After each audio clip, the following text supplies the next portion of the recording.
जाएगा, चेहरा ये बदल जाएगा, मेरी आवाज़ ही पहचान है, गर याद रहे तो नाम गुम जाएगा, चेहरा ये बदल जाएगा, मेरी आवाज़ ही पहचान है, गर याद रहे।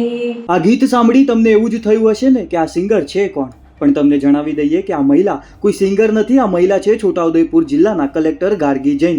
જિલ્લામાં આવેલી સનરાઈઝ સ્કૂલ ખાતે એક જિલ્લા કક્ષાની ગીત સ્પર્ધાનું આયોજન કરવામાં આવ્યું હતું, જેમાં કલેક્ટર ગાર્ગી જૈન પણ ઉપસ્થિત રહ્યા હતા. આ સ્પર્ધા પાછળનો હેતુ એવો હતો કે બાળકોને અભ્યાસ સાથે સાથે તેમનામાં રહેલી કળા અને કળાનું મહત્વ શું હોય છે એ સમજાય, જેમાં બાળકો સાથે કલેક્ટર મેડમે પણ લતા મંગેશકરનું પ્રસિદ્ધ ગીત ગાઈ બાળકોનો ઉત્સાહ વધાર્યો હતો.